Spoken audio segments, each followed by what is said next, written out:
Bonjour, re-bienvenue à notre troisième et dernière conférence pour ce matin.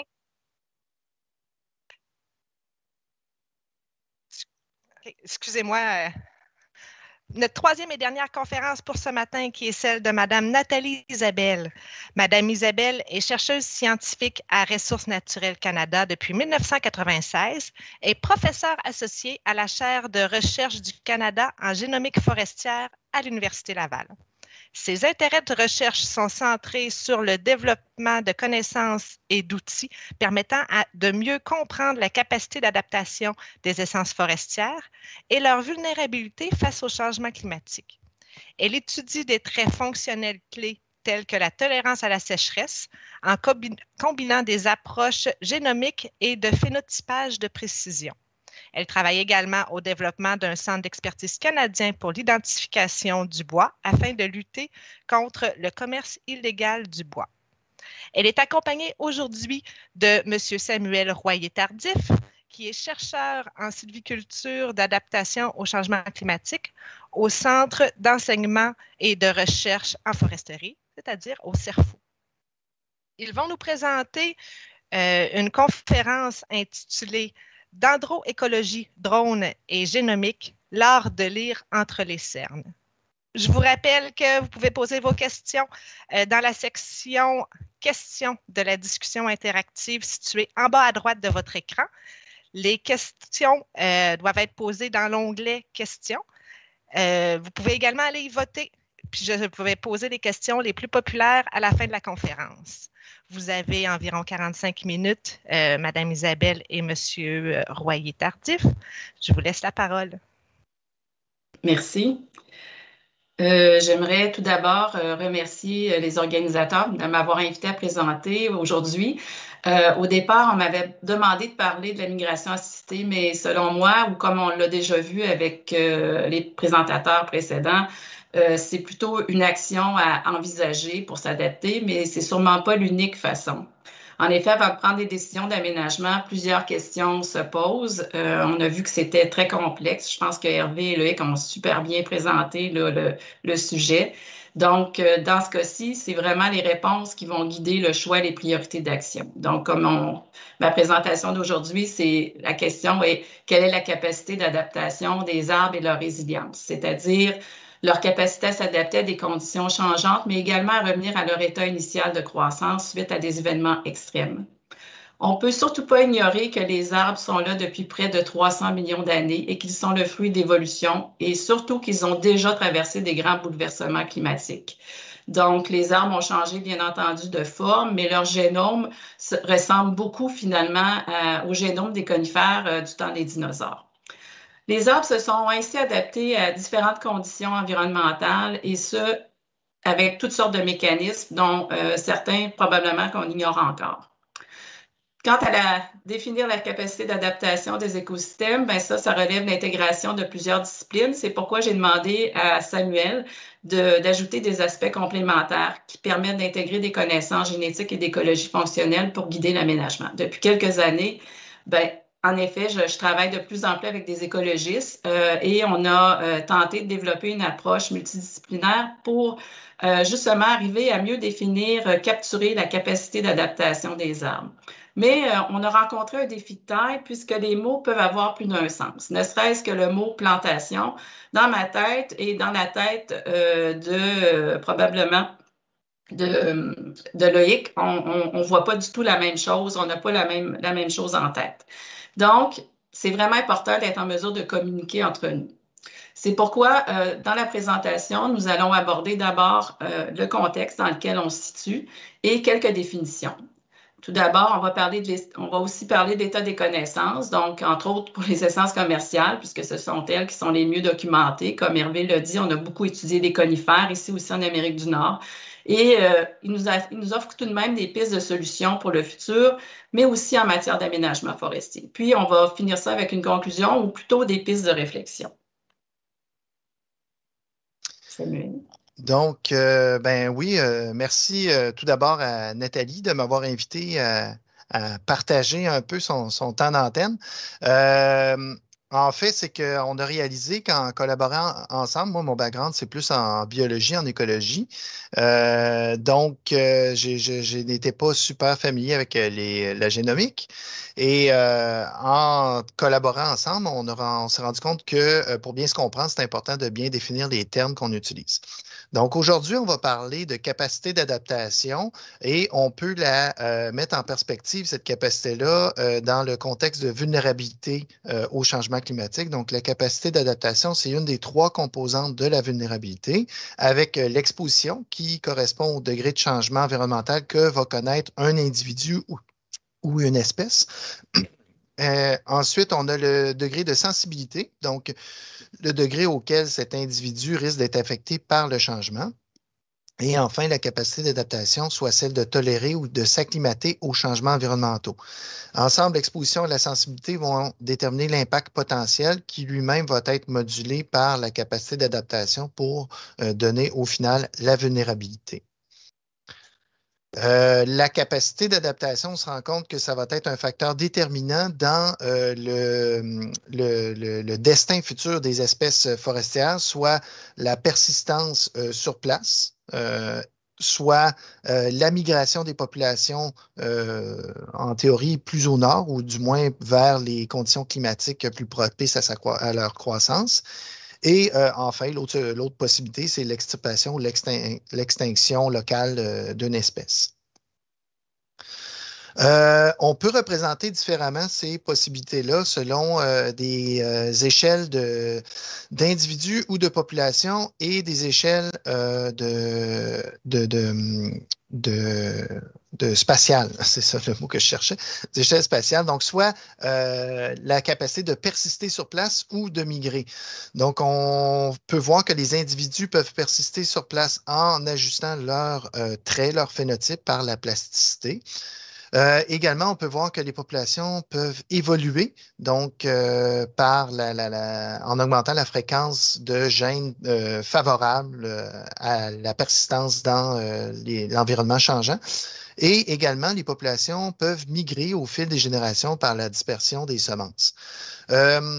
Aujourd'hui, on va focuser surtout sur la capacité de persister sur place. Donc, les aspects de migration sont souvent inclus dans la capacité d'adaptation, mais sont couverts par les travaux de ma collègue Laura Boisvert-Marche et Isabelle Aubin, qui se sont penchés plus spécifiquement sur la capacité de migration. Donc, ici, on va parler de capacité d'adaptation comme étant capacité de persister sur place.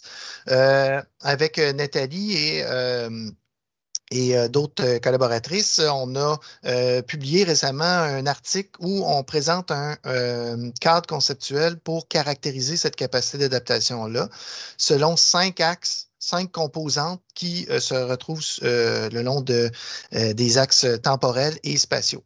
Donc, à l'échelle de quelques années, voire décennies, et à l'échelle des arbres individuels, on a l'adaptation individuelle par la plasticité, comme j'ai mentionné précédemment. À l'échelle des populations, on trouve la diversité de phénotypes qui va influencer les chances de trouver des individus résistants ou tolérants aux nouvelles conditions.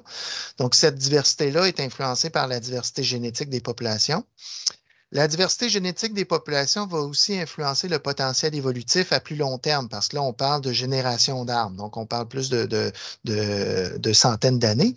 Et les échanges génétiques à l'intérieur des populations et entre populations et même entre espèces différentes vont augmenter les chances d'avoir des individus qui vont pouvoir éventuellement tolérer les nouvelles conditions. Pour caractériser cette capacité d'adaptation-là, on trouve 2 approches différentes dans la littérature. On va commencer tout d'abord avec l'approche haute écologique qui a été plus couramment utilisée en foresterie, où on va étudier en détail, on va étudier plusieurs traits d'une seule et même espèce ou encore de certaines espèces apparentées dans un genre. L'objectif ici va être de prédire et de pouvoir modéliser les changements de distribution des espèces et leur croissance ou leur leur performance. On y intègre des métriques précis, donc le plus précis possible pour pouvoir prédire et modéliser le futur des espèces. On peut travailler avec des échelles fines, des échelles locales, intégrer les concepts de population. Et c'est une approche, cependant, qui est limitée aux espèces qui vont être bien documentées. Donc, souvent, les essences qui sont plus commerciales, qui ont un intérêt économique pour justifier ces études-là. Donc, je vais laisser la parole à Nathalie qui va vous présenter des exemples de travaux qu'elle a fait. En effet, chez les essences commerciales, on a beaucoup de connaissances qui ont été acquises ou qui sont en voie de l'être grâce aux programmes d'amélioration génétique qui ont débuté dans les années 50 et 60.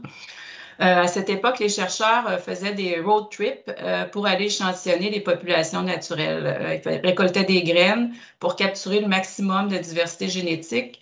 La diversité génétique étant la matière brute utile pour l'amélioration génétique. On établissait à cette époque des dispositifs appelés jardins communs ou tests gynécologiques où les descendants des arbres échantillonnés un peu partout en forêt naturelle et surtout d'origine géographique diverses étaient comparés. Jusqu'à maintenant, on se base surtout, et depuis cette époque, on se base surtout sur la croissance en hauteur et en diamètre à un âge donné, donc des mesures ponctuelles pour déterminer si les arbres sont bien adaptés ou non à leur environnement. Chez l'épinette blanche, ce type de dispositif-là a permis de mettre en place des grands projets de génomique pour étudier, décrire et tenter de prédire, entre autres, la productivité, la qualité du bois chez l'épinette blanche parce que ce sont des caractères qui sont exprimés tardivement. Donc, on connaît le résultat 20 ans plus tard. Donc, c'est à l'échelle internationale, il y a eu plusieurs projets similaires qui ont permis de faire la démonstration de l'utilité de la génomique pour répondre à différents enjeux très actuels, en fait. Aujourd'hui, il est possible d'appliquer, entre autres, la sélection génomique à des arbres, entre autres l'épinette blanche ou l'épinette de Norvège, sans avoir accès à leur phénotype, notamment pour la croissance, la qualité du bois ou encore pour la résistance aux insectes et aux maladies. Je vous invite d'ailleurs à aller lire ce numéro-là spécial que j'ai, qu'on m'a demandé d'organiser, où on est allé vraiment chercher des espèces d'arbres différentes de partout à travers le monde. Et c'est vraiment intéressant de voir où les choses en sont rendues et également où toutes les ressources génomiques qui ont été développées pour d'autres espèces peuvent nous servir. Comme je vous disais tout à l'heure, le génome des conifères n'a pas tant changé, donc il peut être possible d'importer certaines connaissances d'une espèce à l'autre. Par contre, pour ce qui est de la capacité d'adaptation et de la résilience face à des stress, c'est plus difficile. Pour y arriver, il existe deux classes d'approches complémentaires. Entre autres, la première, située à gauche du triangle, le GEA, on cherche à faire des associations des variables climatiques et des données génétiques de population. Dans ce cas-là, on n'a pas besoin de mesurage, on n'a pas besoin de phénotype. Donc, on va y revenir. L'autre approche, la classique, sur la droite, repose sur le mesurage des traits dans des conditions similaires, comme les jardins communs ou encore en serre, et sert à faire des liens entre ces caractères et les données génomiques acquises pour chaque individu dans des, comme je disais, dans des environnements relativement homogènes. L'accès à ce type de phénotype, bien entendu, est disponible seulement pour les essences de production. Donc, on a vite réalisé que on avait très peu de caractères pour décrire l'état d'un arbre et évaluer sa résilience face au climat. C'est pourquoi on a commencé à utiliser la dendroécologie pour définir des nouveaux phénotypes. Comme Loïc l'a mentionné, la dendroécologie existe depuis longtemps et ça nous fournit des traits alternatifs. Moi, comme généticienne, j'ai découvert la dendroécologie en jasant avec Martin Girardin. Et en fait, ce qui est intéressant, c'est qu'on peut faire des relations directes entre le climat et ses effets positifs sur la croissance des arbres année après année. Et on peut y aller de façon rétrospective, surtout que les conifères ont une croissance prédéterminée, ce qui veut dire que l'année dernière, l'année précédente a un impact sur l'année courante de croissance. Donc, c'est vraiment une façon de voir la réponse des arbres tout au long de leur vie. Donc, on a testé cette approche-là, on a qualifié de nouvelle approche, mais on a mélangé du vieux avec du neuf, donc la dendro et la génomique, chez le pin blanc, car on avait finalement la chance d'avoir un dispositif assez âgé pour prélever des carottes. Donc, vous pouvez voir sur la photo à droite, il y a des arbres de différentes dimensions, ils sont tous du même âge, mais ils sont des provenances de toute l'aire de distribution, donc du Québec jusqu'en Caroline. Et il y a des centaines d'arbres qui sont issus d'une quarantaine de provenances. C'était le matériel idéal. Ce qu'on a trouvé, c'est que les températures froides printanières, comme on peut voir sur le graphique, en fait, les gels tardifs ont vraiment un effet sur la croissance du pin blanc, mais bien entendu à Valcartier. Mais il semble que les provenances qui sont de l'ouest des Grands Lacs, donc qu'on peut voir sur la photo, en fait sur l'image à droite, qui sont les cercles plus vert clair, en fait, ces groupes-là appartiennent à un groupe génétique qui est distinct de celui de l'Est, vraisemblablement issu d'un refuge glaciaire distinct. Donc, on est présentement en train d'évaluer la tolérance au gel de ces provenances pour mieux comprendre les mécanismes sous-jacents qui sont impliqués, à savoir s'il s'agit d'adaptation historique qui pourrait dater du quaternaire ou encore d'adaptation locale, contemporaine ou encore un mélange des deux. Dans le cas de l'épinette blanche, on est allé échantillonner des carottes sur des arbres dans des tests de provenance, descendance de 42 populations établies en Mauricie. Dans ce cas-là, l'épinette blanche ne forme qu'un seul et unique groupe dans l'Est, donc on a un grand groupe génétique. La dendroécologie nous a révélé que l'épinette blanche est sensible au déficit en eau dans les sols. Vous allez me dire, c'est pas nouveau. On peut voir ici sur le graphique à droite, avec la flèche rouge, il y a eu une sécheresse en 2001-2002. Et ce qu'on voit, c'est que l'épinette blanche, les courbes, chacune des courbes représente une provenance. On peut voir que l'épinette blanche n'est pas du tout résistante à la sécheresse. Par contre, ce qu'on a vu, c'est qu'elle est capable de récupérer et même de rattraper le niveau de croissance qui précède l'épisode de sécheresse. On a aussi mis en lumière des gènes qui étaient impliqués dans la réponse suivant ce stress. Donc, il semble que pour l'épinette blanche, il y a certaines provenances et des individus qui sont préadaptés à des conditions qui laissent penser que ces nouveaux traits dérivés finalement de la dendroécologie pourraient être incorporés dans les programmes d'amélioration puisque le tout semble sous contrôle génétique. Donc, la migration assistée, c'est un autre exemple ici. On parle de migration assistée de populations d'arbres préadaptés vers des lieux où les forêts seraient plus vulnérables. Donc, ça pourrait être une des solutions. Ce qu'on a fait, c'est qu'avec des collègues encore du Service canadien des forêts, on a utilisé des plus anciennes collections d'arbres qu'on avait. Donc, un test de provenance âgé de près d'une cinquantaine d'années. Donc, de toute l'aire de distribution. Et ce qu'on a voulu regarder, c'est rétrospectivement les impacts qu'aurait la migration assistée des populations sur leur productivité, donc à Chibougamau et à Mont-Laurier, puisque c'est deux endroits où on a des jardins communs. Et on voulait non seulement tenir compte de leur origine géographique, mais aussi de leur appartenance à un groupe génétique donné, parce qu'on sait que chez l'épinette noire, donc sur l'image à droite, vous pouvez voir, on a vraiment trois groupes majeurs qui appartiennent à des lignées glaciaires différentes. Donc, oui, c'est de l'épinette noire, mais ils ont quand même des pôles génétiques à la base qui sont un peu différents. Donc, on est intéressé de vraiment capturer cette variation-là. Donc, Samuel va revenir un peu sur les résultats parce qu'il s'agit, comme on disait tout à l'heure, de la migration assistée, mais je voulais vous montrer que la dendroécologie avec la génomique peut répondre à différentes questions. C'est sûr que la dendroécologie a aussi ses limites et on ne peut pas l'utiliser chez des semis. Puis c'est ici qu'arrive la signature spectrale, Loïc en a parlé tout à l'heure. Donc, on utilise finalement les propriétés des plantes avec dans le fond, c'est la lumière absorbée. Il y a une partie qui est perdue sous forme de fluorescence. Il y a plusieurs types de chlorophylle et on utilise ces propriétés-là pour calculer ou pour estimer différents indices de végétation. Les indices nous informent sur l'état physiologique de la plante, comme on peut voir ici sur l'exemple. Donc, on a en haut un témoin avec des conditions salées en bas.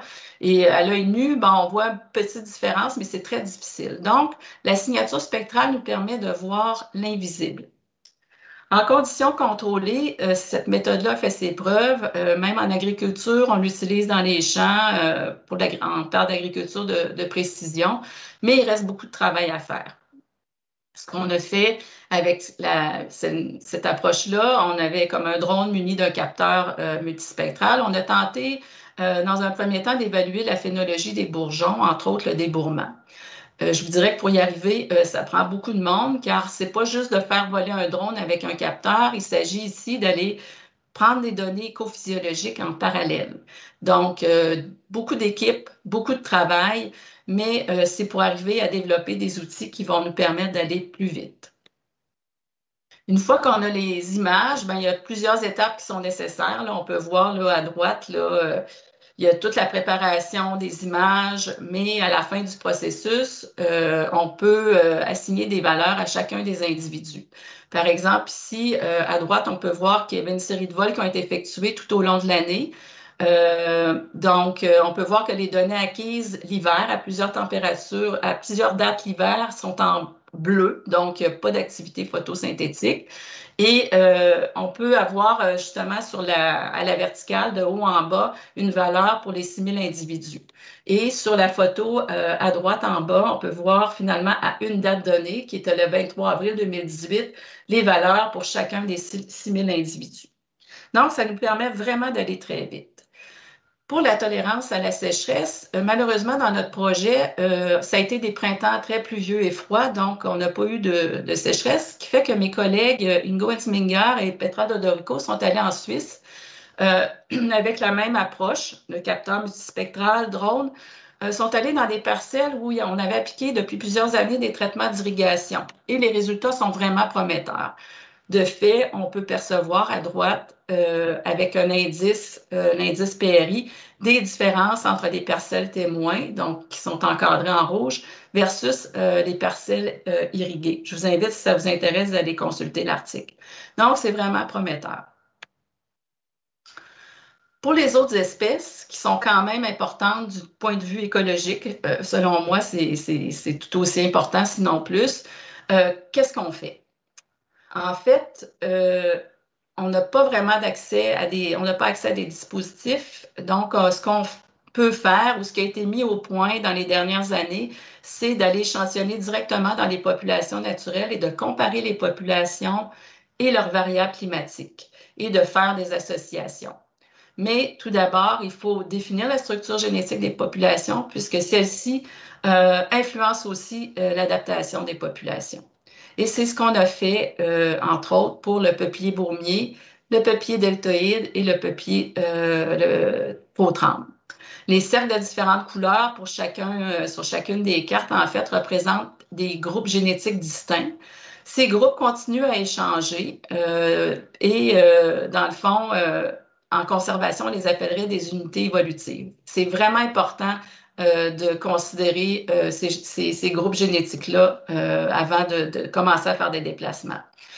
Par ailleurs, ces espèces-là, qui vivent dans des environnements très variables, possèdent aussi de la plasticité qui peut leur permettre de s'acclimater. Quand je parlais tout à l'heure d'autres mécanismes, ben, par exemple, le peuplier faux-tremble, lui, se reproduit de façon végétative dans des conditions plus arides, avec même des niveaux de ploïdie différents. Donc, ce qu'on peut voir, c'est que dans ce cas-là, il y a toutes sortes de mécanismes. L'autre chose qui est importante, et je pense que Hervé en a parlé ce matin, il y a des interactions aussi entre les insectes et les niveaux trophiques. On connaît très peu le microbiome.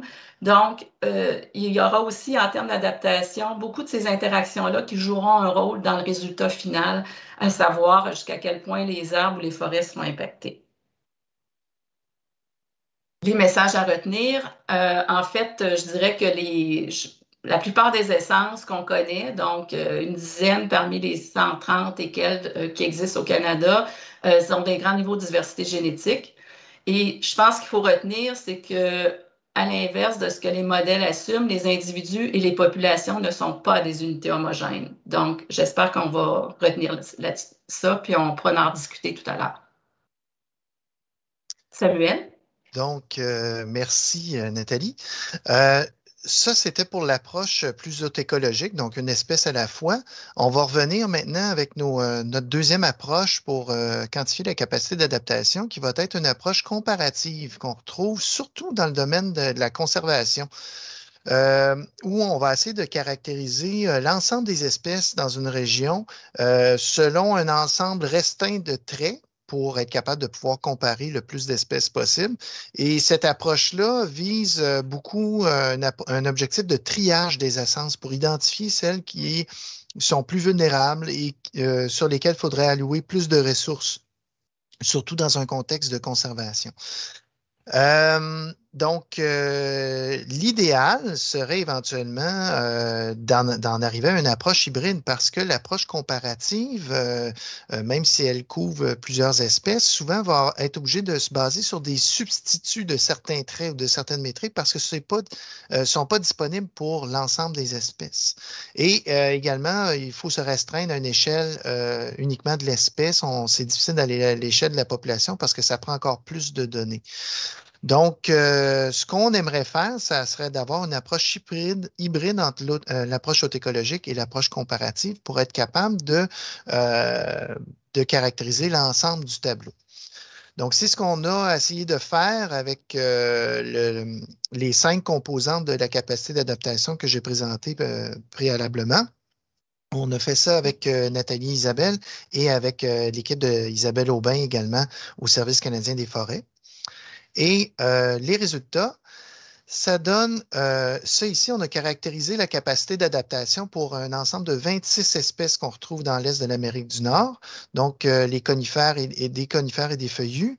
On a nos 5 axes, nos 5 composantes de capacité d'adaptation en haut, donc l'adaptation individuelle, la diversité génétique, les échanges dans les populations, entre les populations et entre espèces, donc la capacité d'hybridation. Et les résultats sont présentés. En rouge, on a la capacité d'adaptation. Plus c'est foncé, plus on a une grande capacité d'adaptation. Et en bleu, on trouve le niveau de confiance qu'on a dans cette évaluation-là. Donc, plus c'est foncé, plus on est confiant dans la classification qu'on fait. Plus c'est pâle, moins on a de données pour accroître cette confiance-là. Et en gris, on trouve les trous dans les données, les espèces pour lesquelles on n'a pas les données nécessaires pour caractériser la composante d'adaptation. Donc, le tableau global donne quelque chose comme ça. Je ne veux pas rentrer dans le détail de chacune des espèces et tout, mais ce que je veux juste vous montrer avec ce tableau-là, c'est qu'on a encore plusieurs trous. Il y a certaines composantes qui sont mieux caractérisées, dont les échanges génétiques à l'intérieur des populations et les échanges génétiques entre les espèces. Mais pour ce qui est de la diversité génétique, de la différenciation entre les populations et de la plasticité, on a encore beaucoup de trous à combler. Ces résultats aussi nous indiquent que ça peut être difficile des fois de... Là, vous avez tous les résultats finaux, mais le processus pour en arriver jusque-là est assez complexe parce qu'il faut parfois comparer des données issues de différentes méthodes, de différentes études à différentes époques également.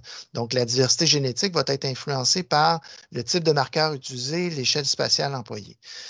Donc, overall, ce que je veux vous mentionner, c'est qu'il nous reste encore beaucoup d'incertitudes par rapport à la capacité d'adaptation des différentes espèces d'arbres qu'on a dans nos forêts. On peut passer à la prochaine diapo. Et cette incertitude-là, on la retrouve pas juste au niveau de l'espèce comme celui qu'on a étudié, mais également celui de la forêt, de l'écosystème forestier en tant que tel. Parce que c'est là qu'on intègre également les concepts de perturbation, outre juste le changement climatique, mais on a l'ensemble des perturbations que les écosystèmes forestiers vont répondre et comment les interactions entre les espèces vont affecter la trajectoire des forêts. Donc, il nous reste encore beaucoup d'incertitudes. Mais l'ampleur des conséquences possibles qui sont devant nous nous amène à être obligé de penser à l'adaptation des pratiques forestières. Comment on fait pour s'adapter, mais dans un contexte d'incertitude où on ne connaît pas exactement qu'est-ce qui va arriver, mais on ne connaît pas non plus exactement comment les espèces vont répondre, parce qu'on n'a pas les données encore actuellement. On pourrait penser que ça serait simple, qu'on aurait juste à planter des arbres adaptés dans les bonnes localités, mais c'est quelque chose de beaucoup plus complexe que ce qui pourrait paraître. Donc, on peut aller à la prochaine diapo. un outil, on revient avec le concept de migration assistée que Nathalie a introduit précédemment. Je vous présente ici quelques données qui ont été récoltées dans des tests de provenance qu'on appelle. Donc, c'est des endroits où est-ce qu'on va collecter. On va faire pousser des provenances de semences qui viennent d'un peu partout de l'aire de distribution de naissance. Ici, c'est en Colombie-Britannique sur le pin contorta. Bien, il y a différentes espèces, là, mais les résultats sont surtout pour contorta et latifolia. Et ce qu'on remarque, c'est dans ces tests-là, qui datent déjà de 1999, les données, on observait un optimum de croissance, un optimum de performance quand on avait des semences locales, donc avec une distance de transfert en termes de degrés Celsius qui était nulle. Et ce genre de résultat-là, on l'observe depuis le siècle dernier et ça l'a mené vers le concept que les semences locales sont les meilleures à faire pousser. Mais avec l'action des changements climatiques, ce qu'on observe, c'est un déplacement vers la gauche. On peut faire apparaître la flèche rouge. Donc, on a un déplacement vers la gauche de cet optimum-là. On se rend compte que c'est les provenances qui viennent un petit peu de régions un petit peu plus chaudes qui performent le mieux localement. Donc, ça amène le concept de maladaptation au climat et on se dit, pour corriger la situation, on aurait juste à déplacer les semences, à les amener dans leur optimum climatique. Donc, c'est là que le concept de migration assistée intervient. On a différents types de migration assistée, soit à l'intérieur même de la distribution d'une espèce, où on va faire plus un flux génétique entre les populations. On peut aussi étendre progressivement la distribution d'une espèce, donc une expansion assistée de l'aire de distribution, ou encore on peut carrément planter l'espèce en dehors de son aire de distribution, ou donc une migration assistée des espèces. Toutefois, comme je disais, ce n'est pas aussi facile à faire qu'à dire. Ça, c'est des résultats de l'équipe de Martin Girardin et auquel a collaboré Nathalie Isabelle, qui montrent le test de l'épinette noire dont elle a parlé précédemment. On voit les résultats de croissance sur 42 ans après le déplacement des provenances aux deux locations, donc aux deux localisations, à Mont-Laurier et à Chibougamau. Et ce qu'on observe avec ça, bon, il y a beaucoup de lignes, il y a beaucoup de choses à observer, mais d'abord et avant tout, c'est que l'effet bénéfique, il y a un gain de croissance, mais seulement au stade juvénile qui a été observé, donc dans les premiers 15 ans.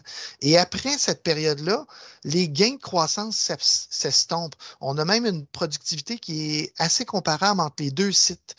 Et également, les corrélations avec le climat, l'influence du climat devient moins importante sur la croissance des arbres. Donc, et on pense que ceci peut être causé par la fermeture des canopées, la canopée des forêts et également l'augmentation de la compétition entre les arbres. Donc, on peut aller à la prochaine diapositive où on montre que ce n'est pas juste le climat qui influence la productivité forestière, comme Loïc l'a bien présenté, et qu'il y a une multitude d'autres facteurs qui sont en interaction qui vont affecter l'efficacité, la productivité des forêts, mais également l'efficacité, le succès de la migration assistée. Donc, c'est pour ça qu'il y a un débat actuellement par rapport à la place qu'on devrait offrir à cette option-là. On va passer à la prochaine diapositive. Je vais juste y aller rapidement. Excusez-moi, oui. Je vais vous inviter à conclure. Il reste environ 2 minutes pour qu'on ait la temps de prendre des questions. Je termine rapidement. En fait, ce qu'on veut montrer, c'est que la migration assistée, ce n'est pas la solution, c'est plutôt un outil qui se retrouve dans notre boîte à outils pour l'adaptation au changement climatique et que de plus en plus qu'on se rend compte pour adresser les incertitudes, ça nous prend une diversité d'approches. Donc, une approche qu'on appelle une approche portfolio où on va distribuer le risque dans le paysage en appliquant différentes approches. On peut passer à la prochaine diapo. On peut sauter même 2 diapos. Donc, oui, ici, exactement. Donc, ça, c'est un portfolio qu'on a publié récemment où on présente différents objectifs d'aménagement où on va faire confiance soit à l'adaptation naturelle ou on va aller plus intensif au niveau de la production de bois et qu'on peut adapter ces objectifs-là selon le niveau de vulnérabilité de la forêt. Et la migration assistée se retrouve peut être appliqué à différents endroits dans ce portfolio-là, selon notre perception du risque, puis également les efforts qu'on est prêt à y investir. Puis je vais laisser le mot de la fin à Nathalie. En fait, on peut voir que la migration assistée, pour s'adapter, il y a plusieurs moyens. Je pense que c'est plus, la forêt va s'adapter. J'ai plus de crainte pour la société. Mais comme la société ce sera elle qui va décider. Et si on veut que la science soit prise en compte, on doit vraiment faire les choses différemment et avoir davantage de projets de co-développement en incluant des aspects, ce qu'on appelle de GES, de sciences sociales. J'ai eu la chance de côtoyer des projets comme ça les 20 dernières années. Et je pense que c'est un must là, pour les projets scientifiques. Il y a, comme on l'a vu avec tous les conférenciers, il n'y a pas une solution, il y en a plusieurs. Et il faudra probablement être en mesure d'innover parce que je pense que il y a des solutions simples comme diminuer notre consommation pour réduire notre empreinte carbone. C'est déjà compliqué. Donc, en parallèle, je pense qu'en foresterie, il faut développer des approches nouvelles, un peu comme ce qu'Hervé a proposé, vraiment mélanger des espèces. Mais encore là, il faut faire des choix informés. Puis tout ce qu'on a vu ce matin en termes de capacité d'adaptation, c'est les mêmes enjeux qui s'appliquent aux arbres urbains, d'autant plus que ces arbres-là sont encore soumis à des stress. La génomique, c'est pas la panacée, mais c'est un outil et ça nous permet de peut-être justement aller chercher s'adresser à s'attaquer à des nouveaux enjeux comme la résistance des frênes. Si ça vous intéresse, on donne une conférence, Yann Surget-Grobba et moi, sur comment on pourrait faire pour aller chercher des frênes résistants. Également, il y a des enjeux socio-économiques, politiques, une meilleure intégration entre les sciences et la politique. Je parle d'analystes politiques qui sont capables de faire des recommandations aux décideurs. De mon côté, c'est quelque chose que je vois tellement et je pense que les nouveaux étudiants ont besoin d'étudiants hybrides qui sont capables de communiquer les résultats scientifiques à nos décideurs. Bien, je vous remercie. Merci beaucoup à vous deux, Madame Isabelle, Monsieur Royer-Tardif. On a plusieurs questions dans le chat, dont une qui a récolté beaucoup de votes. Il faut planter dès maintenant des arbres pour créer des forêts de demain. Par contre, on sait que les conditions actuelles au moment de l'établissement sont très critiques, mais vont être différentes dans le futur. Comment on fait pour gérer ce compromis-là? Bien, en fait, je pense que c'est peut-être, comme on disait, la diversité de portfolio. Là. Présentement, je trouve qu'on ne fait pas beaucoup d'efforts pour faire du triage dans nos actions. Puis parfois, d'avoir peut-être des données de base, on dit toujours que ça coûte trop cher pour acquérir des données, mais après ça, on veut avoir des arbres résistants en l'espace d'un an. Là. Je pense qu'il faut être réaliste aussi. On veut en planter tout de suite. Je pense qu'on peut commencer, mais peut-être viser des plantations à plus courte rotation dans certains cas. On ne pourra pas faire non plus faire de la conservation, de la production. Je pense qu'il faut vraiment mieux. Le triage là, devient, en tout cas, selon moi, devient une priorité. On en a parlé. Je trouve que l'approche qui a été proposée par Samuel et Royer-Tardif et Isabelle Aubin est vraiment intéressante de ce point de vue-là.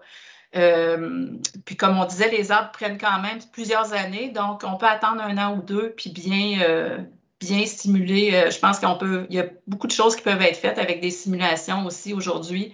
Donc, de prendre le temps de s'asseoir. Des fois, je trouve qu'on va toujours, moi je le sais, là, je le vis au gouvernement, là, on est toujours dans l'action, puis pas souvent dans la réaction plutôt que dans la réflexion. Là. Si je peux me permettre, je trouve que la question est excellente et c'est une question à laquelle on ne peut pas vraiment répondre actuellement. Ça dépend de plein de facteurs. On se rend compte qu'il y a un compromis entre la tolérance au gel pour les semis quand on va les transplanter, puis la tolérance à la sécheresse puis aux températures élevées. Donc, c'est vraiment une question de compromis. Puis on n'a pas l'information, puis on ne sait pas. On ne peut pas dire hors de tout doute quelle échelle temporelle considérer pour la migration assistée. Donc, moi, ce que je prône, c'est qu'il faut que les choix soient pris par le local. Faut prendre des choix informés puis des choix auxquels on se sent à l'aise de prendre localement. Donc, parce que comme il n'y a pas de réponse finale, de réponse absolue, notre choix d'adaptation, notre choix d'action va dépendre de notre perception de risque. Et donc, au final, il faut qu'on soit à l'aise avec les risques qu'on va prendre. Donc, je vois plus une approche bottom-up, donc ça va venir des milieux qui vont décider quelles actions prendre de façon informée avec les modèles, avec toutes les données, avec toutes les connaissances qui sont générées. Ils vont pouvoir utiliser ça pour prendre leurs décisions informées, mais ce ne sera pas le milieu scientifique qui va dire hors de tout doute, il faut faire ça. À vous deux, puis avec beaucoup d'autres chercheurs, il y a plusieurs essences qui ont été étudiées sur tout le territoire. Est-ce que vous êtes capable d'identifier des essences qui seraient plus prometteuses pour faire face au changement climatique? Bien, ça dépend comment. Ça dépend comment. Est-ce qu'on veut faire du gros bois? On veut des espèces résistantes, donc à ce niveau-là, peut-être le pin blanc, le chêne rouge serait intéressant parce que c'est des espèces tolérantes à la sécheresse. Mais d'un autre côté, il y a la flétrissure du chêne qui s'en vient peut-être au Canada. À l'inverse, est-ce qu'on veut des arbres qui vont être capables de s'adapter, qui vont être capables de persister dans nos paysages? Bien là, l'érable rouge, les peupliers sont très, très, très à même de perdurer. Mais on va peut-être avoir des petites forêts, des jeunes forêts très perturbées. Donc, ça dépend qu'est-ce qu'on veut produire, puis comment est-ce qu'on voit qu'une adaptation est un succès au niveau de l'espèce. Et en fait, si je peux compléter, il faut se poser la question, est-ce qu'on veut planter des arbres pour la production ou on vise plutôt à comme le pin blanc, on le voit aussi comme une essence à réintroduire dans le paysage forestier québécois. À ce moment-là, on vise plus des objectifs d'adaptation au changement climatique. Donc, c'est vraiment l'objectif et avec le consentement du milieu qui va prendre les décisions, en fait. Nous, on est là pour fournir les outils pour prendre les décisions, mais ce ne sera pas Samuel et moi qui allons faire les recommandations. D'autant plus qu'il y a beaucoup d'informations qu'on n'a pas pour la majorité des espèces. Donc, j'ajouterais aussi que la diversité à l'échelle du paysage est importante également. Si on cible le chêne rouge puis le pin blanc comme les essences du futur, puis qu'on plante ça, puis qu'on fait des peuplements mixtes, feuillus conifères avec ça, mais mur à mur sur tout le territoire, c'est pas mieux aussi. non. Ça nous prend de la diversité dans nos peuplements, mais également entre nos peuplements. Puis d'ailleurs, c'est pas des espèces qui vont performer dans tous les milieux non plus.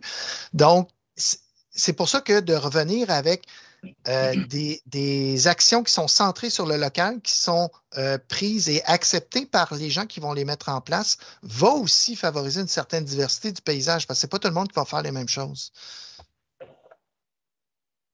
Bien, merci beaucoup. Il restait encore des questions dans le chat, mais on va s'arrêter là.